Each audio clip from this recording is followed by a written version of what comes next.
Bienvenue au podcast Premier Visionnement. Aujourd'hui, nous parlons d'un épisode de Star Trek. Bien entendu, je vous suggère d'écouter l'émission discutée aujourd'hui avant de m'écouter, car je vais le spoiler complètement. Bonne écoute.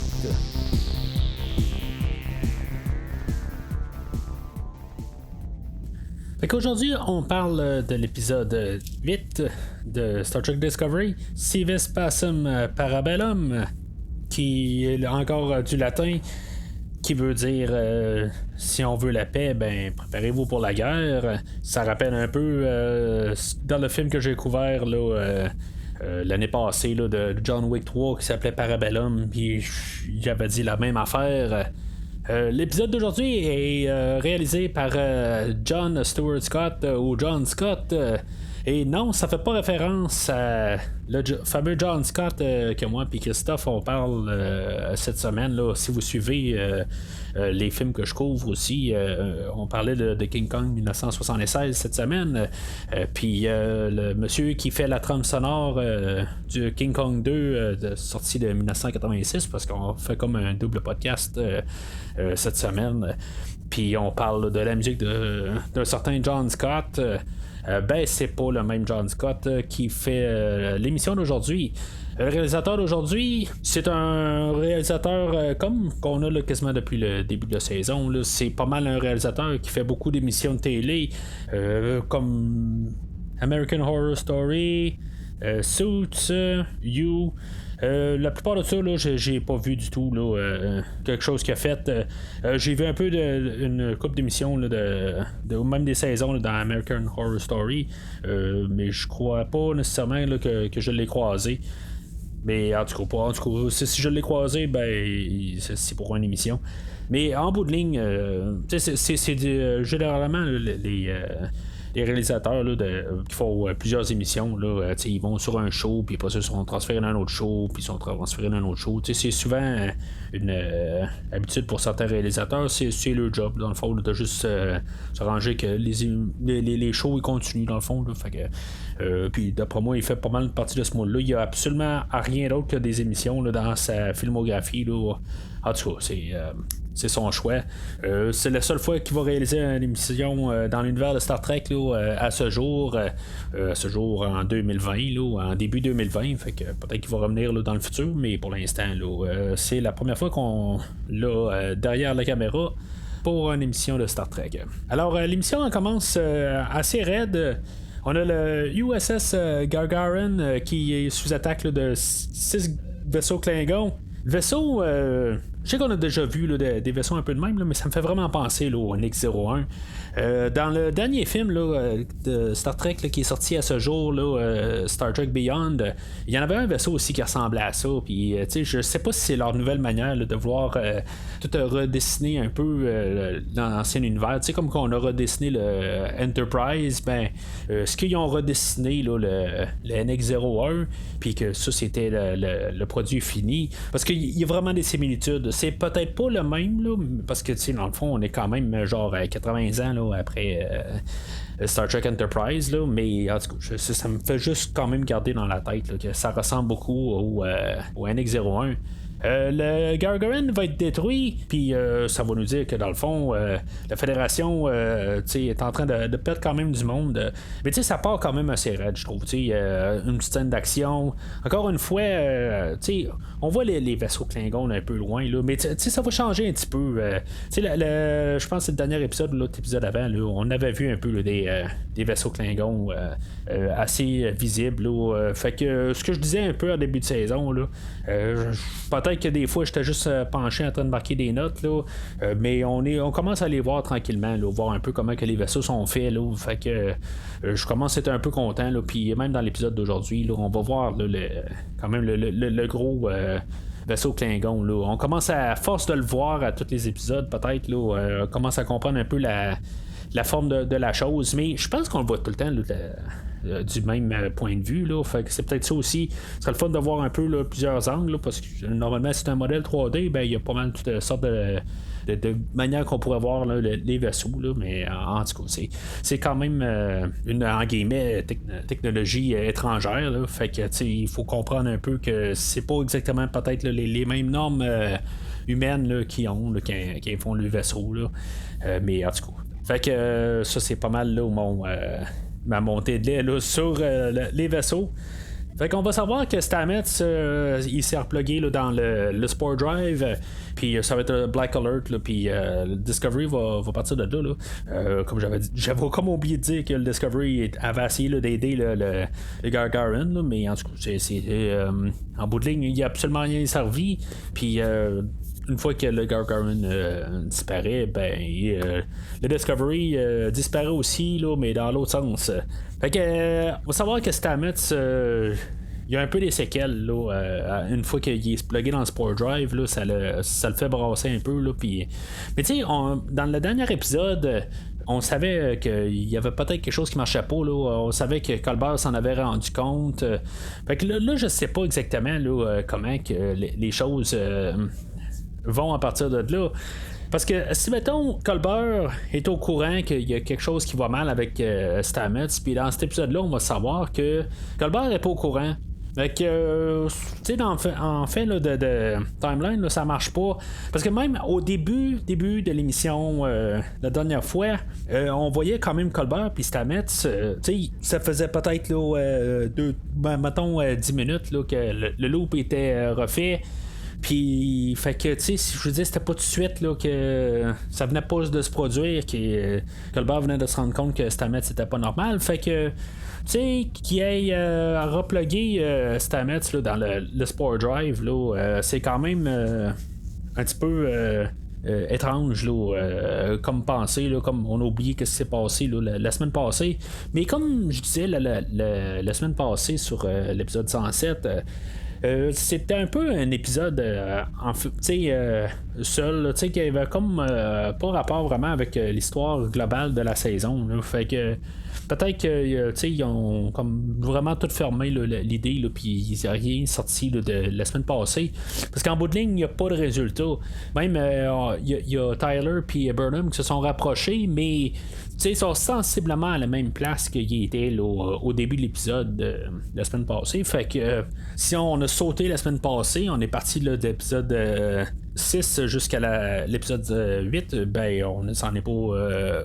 On pourrait vraiment là, pas voir de différence. Là. Ça se peut que des fois je dise 106 ou 108, là, c'est comme l'épisode.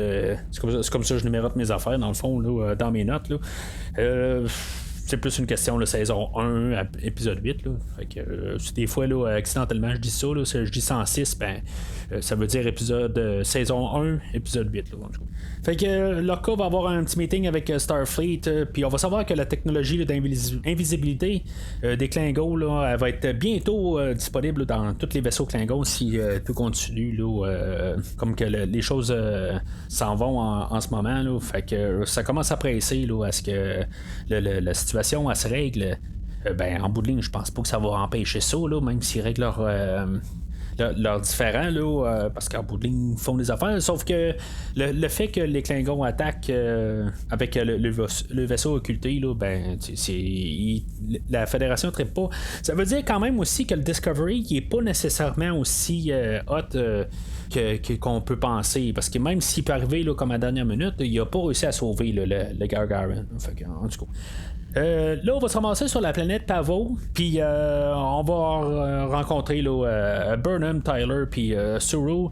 Qu'eux autres, sur la planète, il y a comme tout plein d'harmonie. Là, tout ce qui est sur la planète là, fait comme genre des sons. Là, ils vont appeler quasiment de la musique.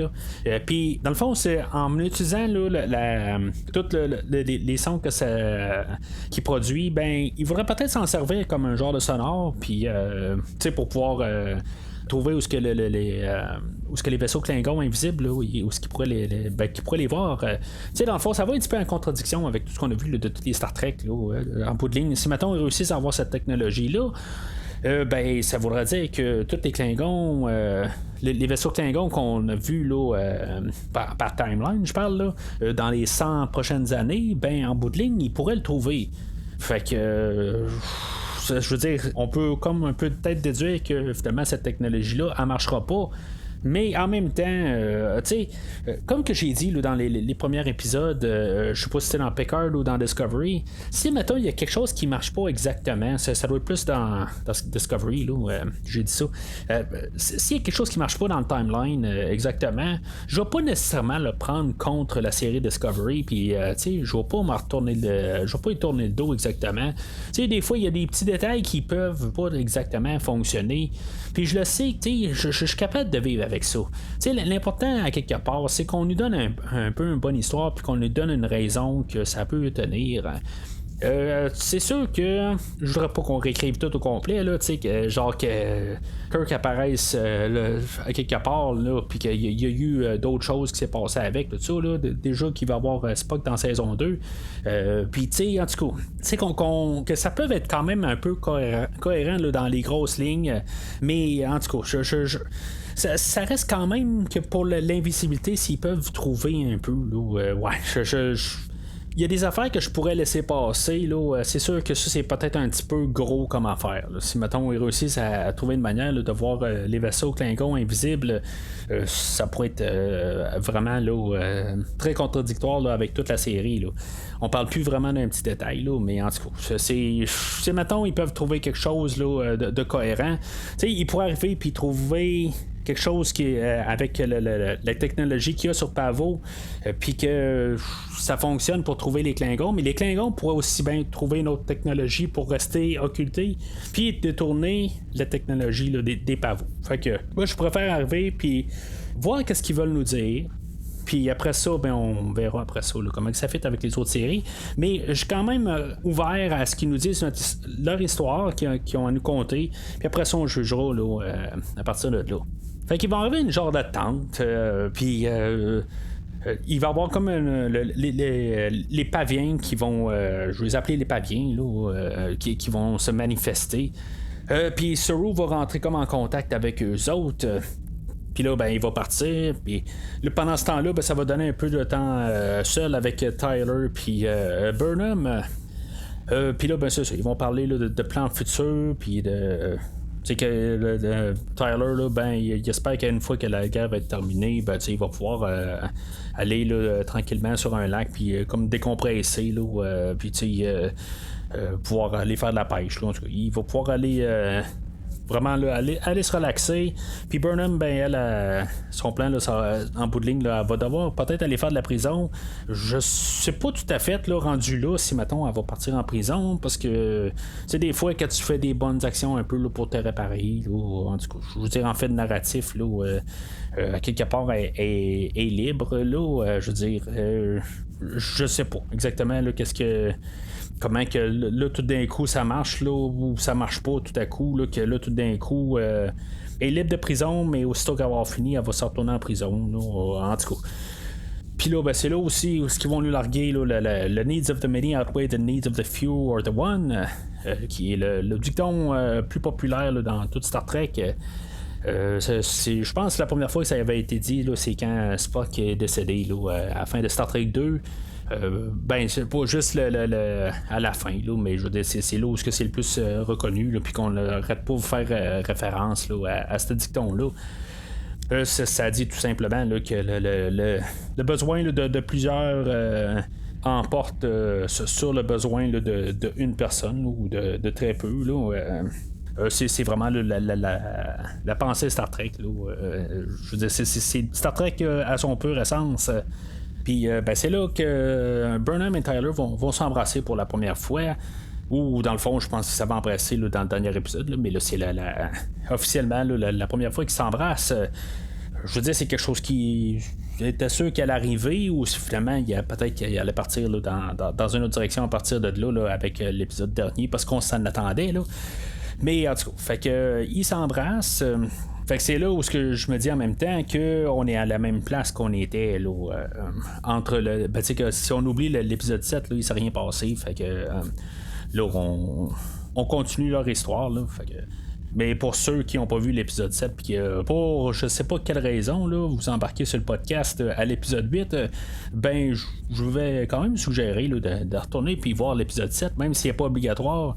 C'est une belle petite émission là, écoutez en fait là, même à la suite là, de l'épisode 8, c'est une petite émission qui s'écoute n'importe quand dans le fond. Fait que amusez-vous. Fait que Saru va revenir d'avoir rencontré les paviens.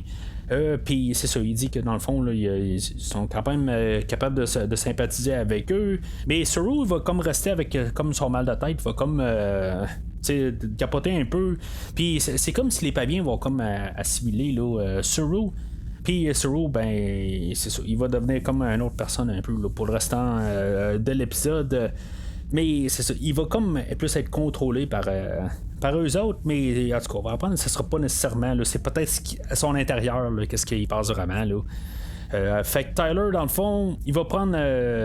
parce que c'est lui qui est l'officier supérieur, fait que c'est lui qui décide qu'est-ce qu'ils ont à faire, puis il y a un plan dans le fond là, pour distraire Saru une fois qu'il s'en rend compte là, que Saru il a pas toute sa tête, il a comme pris les communicateurs à Burnham et à Tyler, puis que là dans le fond ils peuvent plus appeler le Discovery pour leur dire qu'ils vont pouvoir probablement utiliser là, la technologie là, pavienne pour essayer de régler leur conflit.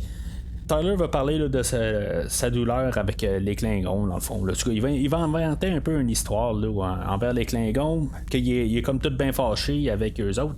Fait on va savoir que dans le fond, c'est pas ça. Il n'y a aucune haine envers les Klingons ou quelque chose de même. Puis Saru va avoir compris que c'était une distraction pendant que Burnham... elle se dirigeait vers une antenne là, qu'on avait vu un peu au début de l'épisode. Elle va essayer de contacter le Discovery avec ça. Tu sais, c'est comme tout vraiment la planète, c'est ça. Comme je disais, elle faisait comme elle envoyait des ondes. Puis avec toute cette antenne-là qui se ramasse jusque dans l'espace, ben ça l'envoie des ondes dans l'espace. Puis c'est avec ça que dans le fond, qu'il pourrait utiliser ça pour trouver les Klingons. Mais c'est ça aussi qu'elle sert pour pouvoir rentrer en communication avec le Discovery. Saru va essayer là, de l'empêcher, mais ce qui va comme réussir, là, mais Saru puis Burnham vont se battre un peu, puis fait que Burnham va être forcé là, de tirer Saru au phaser. Dans le fond, les paviens vont réapparaître là, pour comme probablement pour un peu stopper là, la bataille entre eux autres là, parce que dans le fond eux autres c'est un peu un peuple pacifique là, en tout cas on va plus savoir j'imagine la prochaine épisode. C'est pour ça que je dis pas mal tout le temps probablement parce qu'on sait pas exactement là, leur intention là. On va plus savoir ce qu'ils veulent là, au prochain épisode. Ils vont permettre à ce que nos trois personnages soient remontés là, au Discovery. Puis là, ben c'est sûr que on va avoir l'idée là, que Saru, ben c'est son instinct de survie là, ça vient quand même avec les Kelpiens là, sa race là. C'est une race là, de poids, ils sont comme tout le temps chassés, fait que sont comme tout le temps en mode survie, puis en bout de ligne là, ça a fait comme ressortir un mode en lui là, que Burnham en tout cas il y avait un peu peur aussi là, de toute la guerre, puis que Burnham ça faisait une couple de fois là, ben j'imagine avec Georgiou puis tu sais qu'il avait enlevé son poste là, puis en tout cas il y a encore un peu là, un peu une crotte sur le cœur là. Fait que en tout cas c'est pas tout à fait clair là, à quel point là, que les paviers là, ont pris contrôle là, de Saru là. Fait que pendant ce temps-là on avait les Klingons eux autres de leur côté. On a l'histoire là, de Cole et Laurel sur le vaisseau Klingon. Laurel va essayer de comme se prouver là, à Cole là, que dans le fond que Cole peut lui faire confiance. C'est ce qu'elle va essayer de faire là, dans tout l'épisode. Elle va arriver avec l'idée qu'elle va pouvoir interroger Cornwell, là, qui avait été capturé il y a 2 épisodes. Elle va aller voir Cornwell pour faire semblant qu'elle va la torturer finalement. Puis c'est ça, elle va comme lui demander un peu l'asile, dans le fond, parce qu'elle aime pas Cole. On va apprendre un peu plus loin que Cole aurait tué là, plusieurs Klingons là, qu'elle connaissait. Fait qu'elle va faire évader Cornwell là, pour qu'elle l'amène sur le Discovery. Mais Laurel, elle pense que Cornwell, c'est la capitaine du Discovery. En tout cas, inquiète pas que c'est l'admiral là, en tout cas. Fait que pendant qu'elle s'en va tout tranquillement là, dans les corridors là, du vaisseau, ben elle se rend compte qu'elle est en train de se faire observer là, par Cole. Puis là c'est là en quelque part qu'elle décide là, d'attaquer Cornwell. Tu sais, je veux dire, c'est comme un petit peu trop tard en tant qu'à moi là. Je veux dire, c'est assez évident que, je veux dire, il parlait, puis là tout d'un coup, oups, on se fait garder, puis là tout d'un coup, elle ramasse Cornwell. D'après moi, elle tue pas Cornwell. Je veux dire, c'est un petit peu trop rapide là. C'est sûr qu'il donne une volée, comme on dit. Mais si j'étais Cole, j'aurais vraiment pas acheté là, sa torture dans le fond.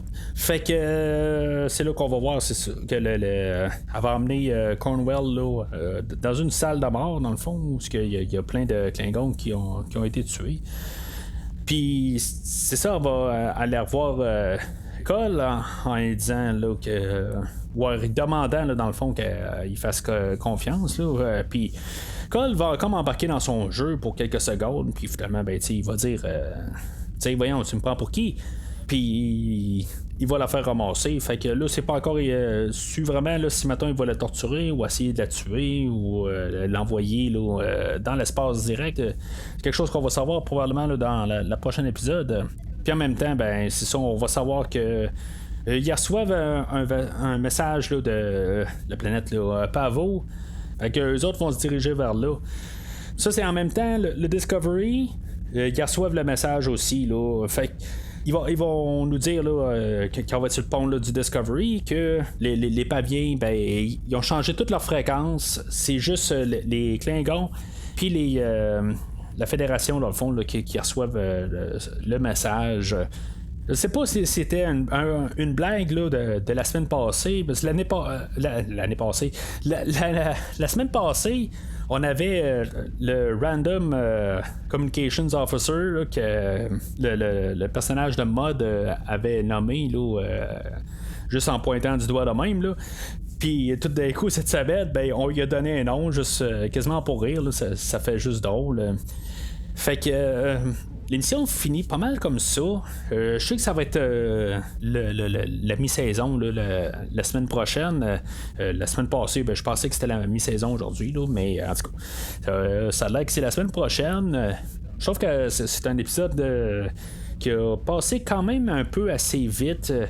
Je comprends pas tout à fait là, qu'est-ce que dans le fond les paviens tout d'un coup arrivent dans l'histoire de même. Ça vient un petit peu de nulle part. Je comprends que même si on regarde toutes les émissions de Star Trek au total, là, chaque émission, ben, on a tout le temps un nouveau peuple qui arrive de nulle part. Fait que on n'en fait pas exception là, aujourd'hui. Je trouve que par contre on a Suru là, qui était quand même un petit peu plus important aujourd'hui, puis que je trouve qu'en bout de ligne là, il est toujours un peu perçu comme quasiment le méchant, puis qui est tout le temps en train de chialer là. Je trouve ça plate un peu.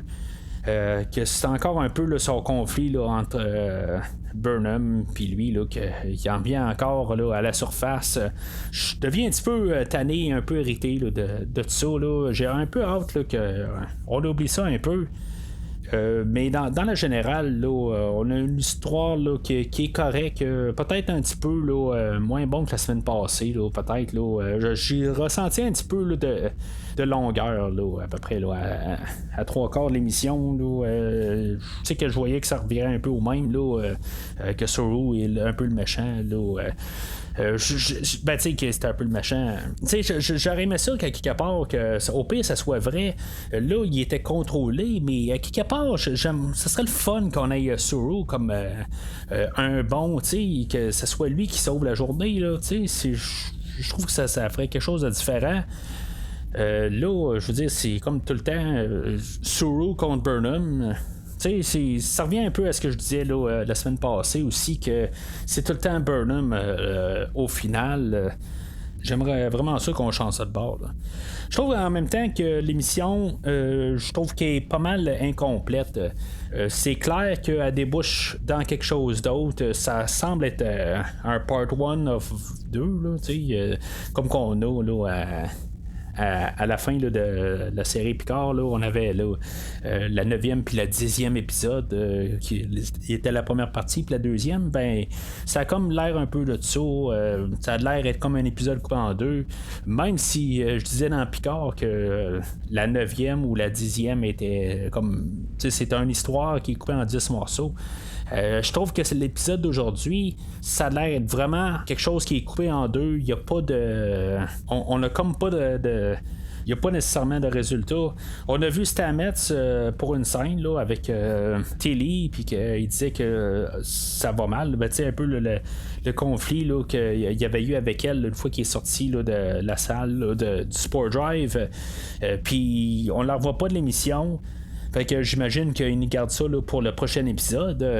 Ben, tu sais, c'est sûr que toute la série au complet est faite. C'est comme un long film qui est coupé en plusieurs morceaux. Là. Fait que c'est sûr qu'en bout de ligne, on a besoin d'avoir des résolutions là, dans les prochains épisodes. Puis on fait pas tout.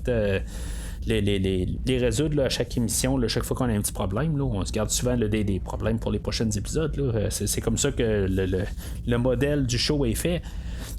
Mais c'est correct, mais à part Tyler puis Burnham qui s'embrassent aujourd'hui, il s'est pas passé grand chose. Là. Il y a eu dans le fond la communication avec le monde de Pavo.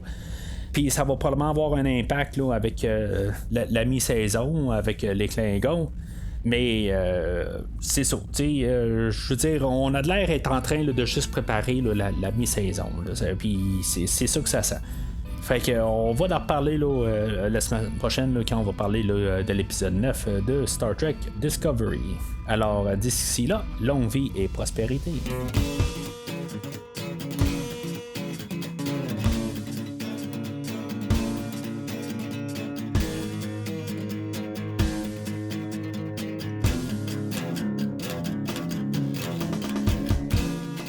Merci d'avoir écouté cet épisode de Premier Visionnement. J'espère que vous vous êtes bien amusés. Revenez-nous la semaine prochaine pour un nouveau podcast sur l'univers de Star Trek. Vous pouvez suivre Premier Visionnement sur Facebook, Twitter, YouTube, Podbean, iTunes, Spotify et tout autre logiciel de diffusion de podcasts. Merci de votre support et à la semaine prochaine.